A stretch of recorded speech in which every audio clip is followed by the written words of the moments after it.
¿Cómo están? Muy bienvenidos a una nueva entrevista, una nueva conversación, reflexión que hacemos a través de las pantallas de CNN Chile.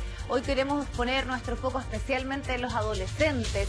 ¿Cómo han vivido este proceso inédito a nivel mundial, esta pandemia, el COVID? ¿Cómo les ha afectado en su salud mental? Sobre todo en una etapa tan decisiva donde ellos están creando su identidad, afianzando su autoestima. Es parte de los temas que vamos a conversar en el día de hoy. Tenemos ya la comunicación con Paz Robledo. Ella es médica pediatra, especialista en adolescentes y miembro también del Comité de Abogacía de la Rama de Adolescencia de la Sociedad Chilena de Pediatría. Muchísimas gracias por acompañarnos, Paz. Un gusto que podamos conversar. ¿Cómo estás?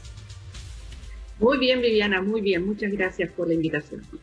Paz, durante este año hemos conversado muchísimo de cómo, por ejemplo, contarles a los niños este proceso que estábamos viviendo, nuestra preocupación sobre todo por la población adulta mayor, porque era la población de riesgo, por estar expuestos a una información que constantemente les decía que tenían que cuidarse, pero tal vez siempre van quedando un poco atrás los adolescentes. Y lo decíamos al inicio, ¿no? Es una etapa bien importante en nuestras vidas, la adolescencia. Es una etapa además también donde se ve fuertemente afectado nuestra autoestima, estamos expuestos. Hoy hemos incorporado otras variables que son muy importantes en la vida, como por ejemplo las redes sociales, la valoración del otro. Entonces, a modo general, ¿qué reflexión puedes hacer tú de la adolescencia en un contexto de pandemia como el que hemos vivido?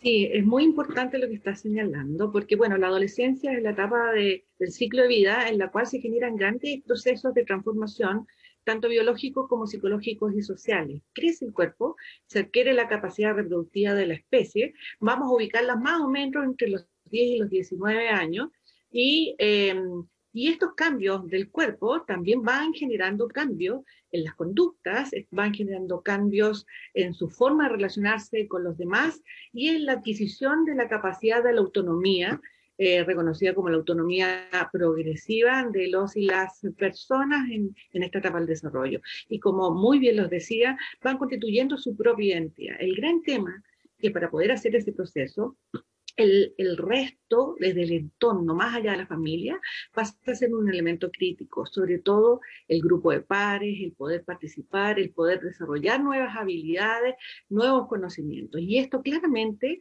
está limitado en el contexto de pandemia, está limitado en el contexto de cuarentena, ¿sí?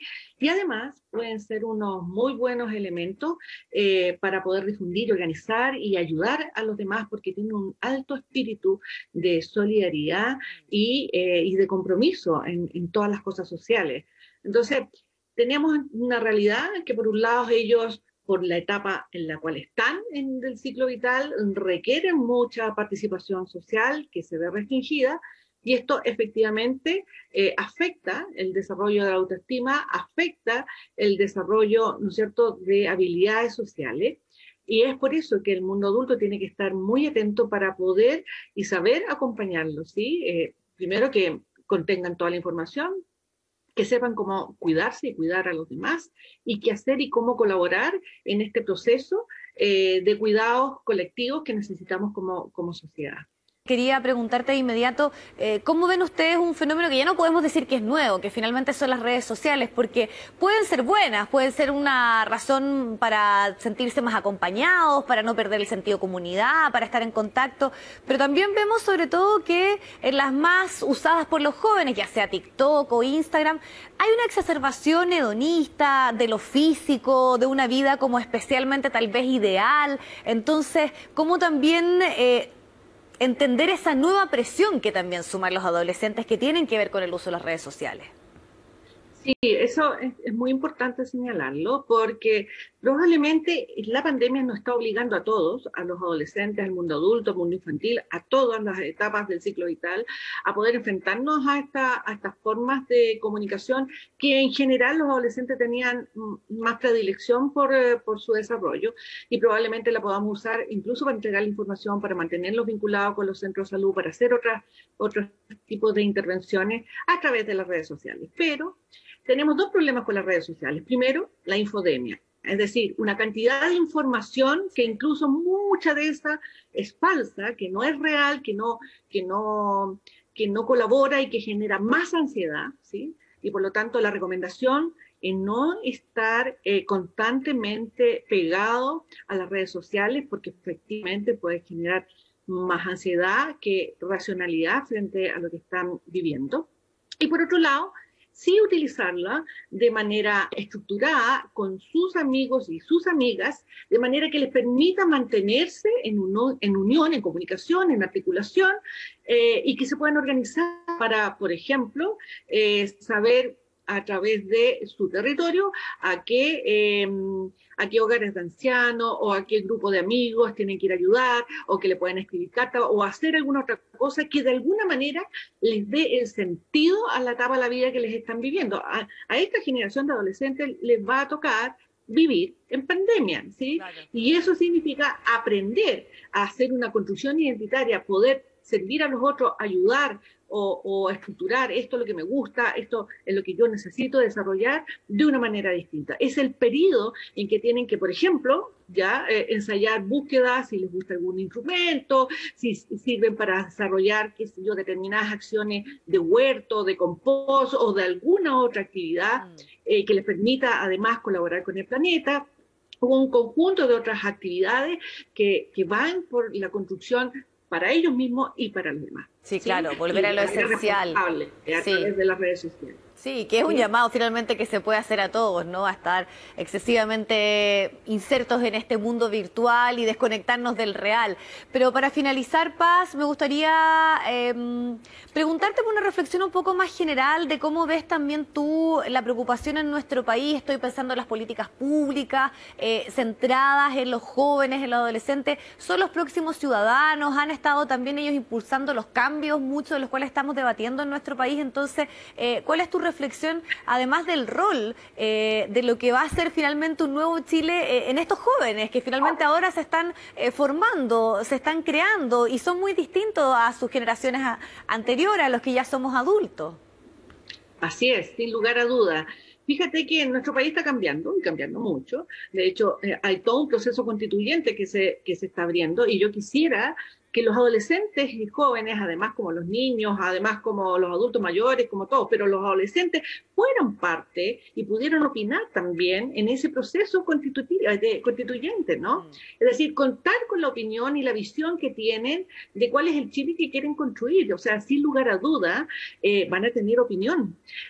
Y me parece que el desafío del mundo adulto es poder generar esos espacios. Las políticas públicas para adolescentes y jóvenes en este país, la verdad es que son bastante limitadas, ¿sí?